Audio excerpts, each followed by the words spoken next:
Dear Patriots, before the news starts, please subscribe to our patriotic channel by clicking the subscribe button. Give us a thumbs up to this video. Don't forget to leave your opinion below in the comments section. Share the news on Facebook and Twitter so you friends see it. Thank you. With one sentence, Trump just took down Jeff Flake seconds ago. It's a bloodbath. President Trump just hit back against Senator Jeff Flake after the Arizona Republica attacked him in a speech on the Senate floor. With one single sentence, ruined this crazy idiot. The first time I saw him on television I assumed he was a Democrat, Trump told reporters. This is after a tweet this morning absolutely tearing up Jeff Flake. He made sure the whole nation knew about Flake's terrible approval rating. It's at 18%. Flake tore apart Trump during his speech on Tuesday and said that we must never adjust to the coarseness of our dialogue with the tone set up at the top. We must never regard as normal the regular and casual undermining of our democratic norms and ideals. We must never meekly accept the daily sundering of our country, the personal attacks, the threats against principles, freedoms and institution, the flagrant disregard for truth and decency, the reckless provocations, most often for the pettiest and most personal reasons having nothing whatsoever to do with the fortunes of the people that we have been elected to serve, he said. Share this if you think that Trump needs to keep on slaying these GOP rats like Jeff Flake. Let's make Jeff Flake famous like he wants to be. Comment Jeff Flake for Democrats below this.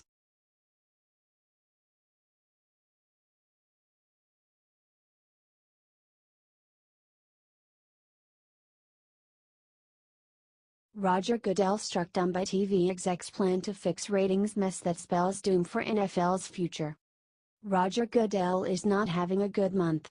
The anti-flag protesters have taken over the asylum and Goodell has no idea what to do. The owners were called into a meeting to discuss what to do with these stubborn players. They came out with no solution but did, to Goodell's horror, delay his contract extension.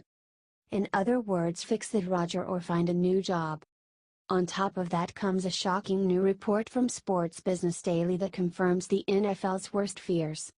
Network television executives are desperate to solve the problem of the NFL's falling ratings, and with no solution, unless the players respect the flag, they are looking at cutting games from their broadcast schedule. This would be a devastating blow and would hit them right in the wallet. Because the owners depend on huge TV contracts to pay the players their huge salaries. If TV starts cutting back, the whole entire league will feel it. Most importantly, the players. The executives are floating a proposal to cut Thursday night football from 18 games to just 8. According to the report, they also want to cut the early morning games from London, a key part of the NFL's expansion plans. The report goes on to terrify the NFL by noting that NFL ratings are down 7% from the same point last season, and a whopping 18% compared to the 2015 season. But the news gets worse for the NFL. TV executives are in an absolute panic about the massive 11% ratings drop for the critical 18 to 34-year-old demographic group. When will the players come to their senses?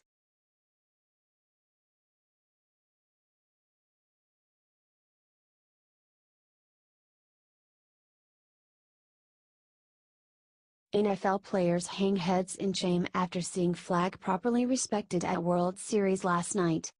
The NFL continues to sink lower and lower. Their ratings are in the toilet. Attendance is down. Sponsors are fleeing. To be fair, the NFL has long-term contracts and usually pre-sells tickets, so outside of the lost concession sales the financial hit has not been huge, yet. But if this continues at years end, everything may be undone. Contracts have out clauses, fans don't renew season tickets, advertisers won't run ads because they don't want to be associated with that toxic brand. The owners know this, which is why they are freaking. The players have no clue and stumble around as if their paychecks are guaranteed. They are not. Last night Major League Baseball put the NFL to shame and showed them the proper way to respect the flag and celebrate the national anthem. First, not one player took a knee. Take note, NFL. Second, was a beautiful national anthem performed by gospel singer Keith Williams Jr., complete with a flyover saluting our flag and everyone who respects it as grand finale. But baseball wasn't done showing the NFL how to properly respect the flag. In the 7th inning stretch, when they usually play Take Me Out to the Ball Game or some other song, they pulled a surprise move. A group of U.S. soldiers took the field as Petty Officer Second Class Mike Dollinger brought the house down and sang, "God Bless America." Share this if you agree with Billy Ray and let's send the NFL players a message. HTIJR.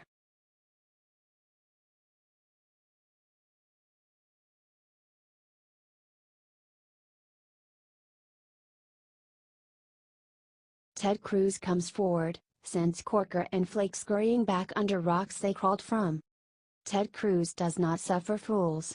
And in normal times he uses his devastating wit and keen insights to destroy any liberal in his path. But these are not normal times. These days are fraught with peril because as soon as the GOP got what they wanted, total control of the government, they got cold feet and forgot themselves. And more importantly, they forgot the voters who gave them this incredible, once-in-a-lifetime opportunity, to fix the mess the Democrats, and GOP establishment, made. This chance will not come again anytime soon. As Ted Cruz knows. And he has been shocked to watch the GOP go after Trump rather than solve the problems we put them there to fix. So he came out swinging today and sent the GOP turncoats Jeff Flake and Bob Corker scurrying back under the rocks they crawled out of to attack President Trump. It's like you're back in junior high, we've got a job to do, damn it, and so all of this nonsense, I got nothing to say on it. Everyone shut up and do your job, is my view, Cruz said before sending Corker and Flake back from where they came. Well, I think it's unfortunate the nastiness that pervades Washington now and political battles of personality that consume seemingly every minute of the media attention and an awful lot of time and energy here in this town. Correct. Jeff Flake is selling his book at just the exact moment he went all crazy on the Senate floor. Guess what happened after he attacked Trump? Sales went through the roof. As for Bob Corker, Cruz has some final words for him and the rest of the establishment. All right, big boys, we got a majority and you know who it is who is screwing up governing? It's the so-called elder statesman moderates. Correct. The establishment statesmen like Corker and Flake who think they know better than the voters and Trump couldn't get anything done for all their years of experience. Really all they have done is get famous off Trump, and in that regard they remind me a heck of a lot like Frederica Wilson. If the GOP doesn't shape up they will not be the last to go, share if you agree.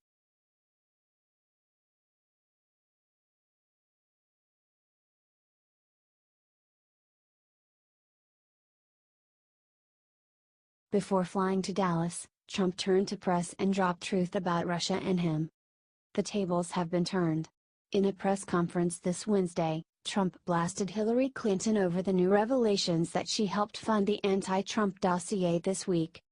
They're embarrassed by it, but I think it's a disgrace, Trump told reporters, before heading to Texas for a briefing on Hurricane Harvey recovery efforts and a Republican fundraiser. It's a very sad commentary on politics in this country.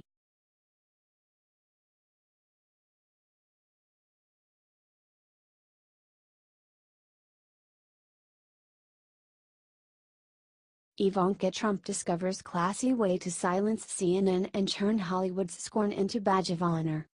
Ivanka Trump just broke her silence on the relentless media attacks against her family.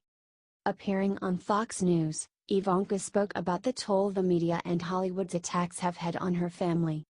Look, she knows she is fair game. All the Trumps do.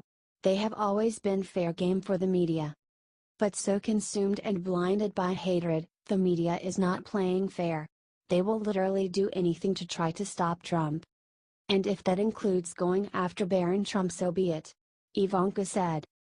I'd be disingenuous if I said, the harsh attacks against her didn't affect me.